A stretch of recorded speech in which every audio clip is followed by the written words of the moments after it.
It is yours, and that belongs to you, the elvish people, and the fairy people. And as they looked at it now, these two kings, they saw that there was a light chasing through the glass. The story goes that the fairies had managed to catch a shooting star. They'd put it in the gimbalin.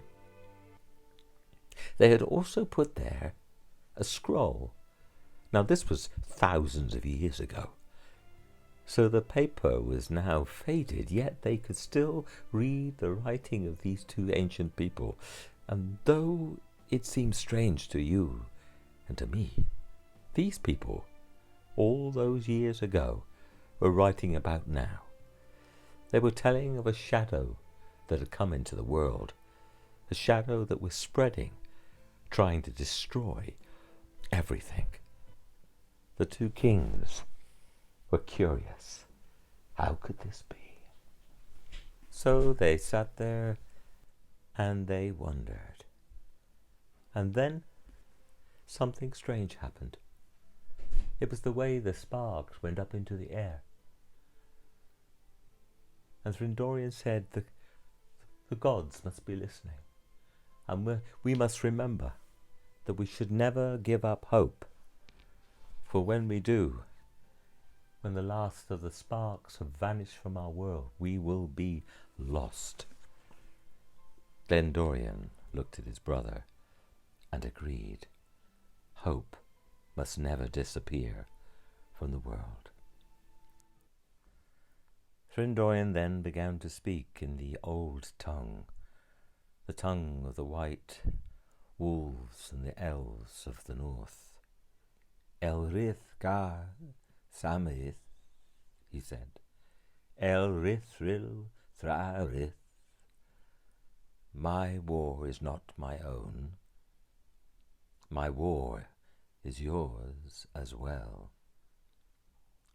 Glendorian agreed, but was surprised that his brother should speak in this language, this tongue of old.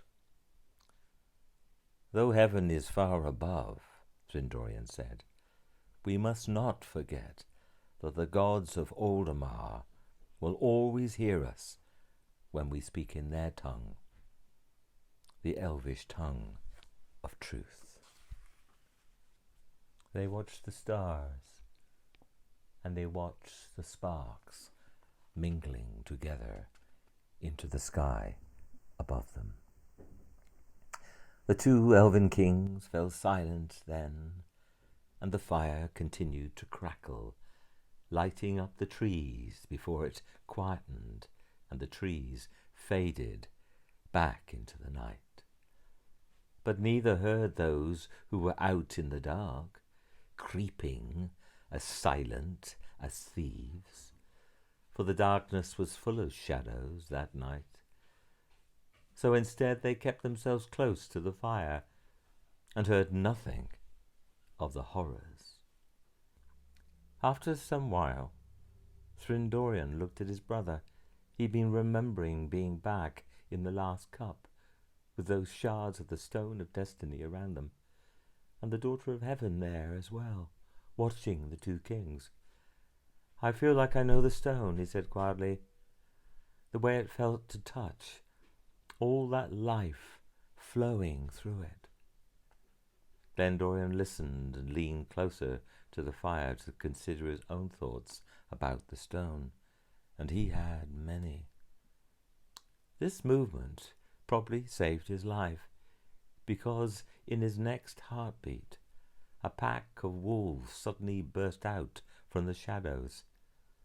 One of them landed on his back, but as he was leaning forward, it missed him, just cutting into his skin instead of breaking it. Two others then attacked him, throwing him to the ground. "Brother!" he called out. "Brother!" in shock. But his brother, Thryndorian, had also been attacked in that moment.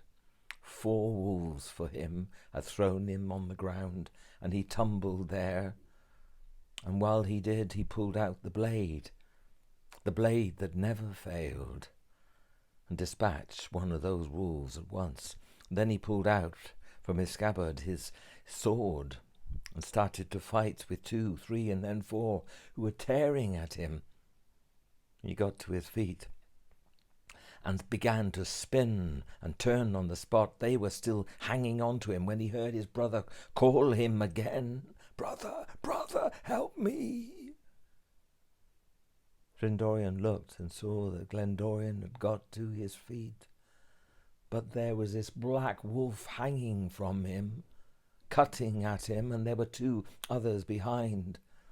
Findorian, in his fury, killed those who were clinging on to him, thrust the blade at those that were trying to kill his brother. There ensued a great battle.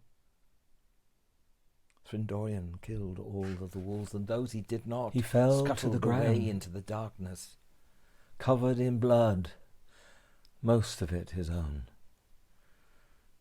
He looked up and he saw the stars beyond the fire and felt a sudden coldness come upon him. He thought of Oldemar and Brigathian. Were they nearby? Was the Creator watching? He shook himself. He saw Oldemar then appear between the clouds. "Heaven will not have me yet," he thought. "Heaven will not have me yet."